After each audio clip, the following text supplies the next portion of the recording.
நீங்கள் பார்த்துக் கொண்டிருப்பது நியூஸ் 21 செய்திகள். தமிழ்நாடு செய்திகளை உடனுக்குடன் தெரிந்து கொள்ள நியூஸ் 21 செய்திகளை பாருங்கள். உண்மை, உழைப்பு, உயர்வு. கடலூர் மாவட்டம் ஸ்ரீமுஷ்ணம் வட்டம் சோழதரம் கடைவீதிகளில் உள்ள அபாயகரமான பள்ளங்களில் மழைநீர் தேங்கி விபத்து ஏற்படுவதால், மேலும் கடைவீதியில் ரோடு குண்டும் குழியுமாக பல ஆண்டு காலமாக இருப்பதால் இதனை கண்டித்து சாலையை சரி செய்ய பலமுறை கோரிக்கை விடுத்தும் நடவடிக்கை எடுக்காததால் மார்க்சிஸ்ட் கம்யூனிஸ்ட் கட்சி சார்பில் மரக்கன்று நடும் போராட்டம் நடைபெற்றது.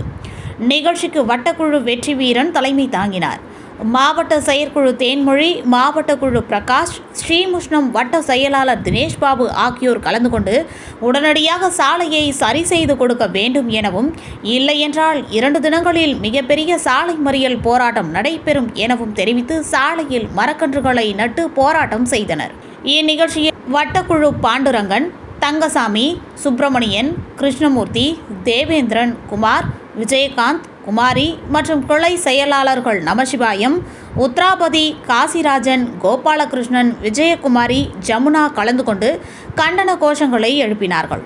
இதனால் ஸ்ரீமுஷ்ணம் காட்டுமன்னார் கோவில் செல்லும் சாலையில் போக்குவரத்து சிறிது நேரம் பாதிக்கப்பட்டது.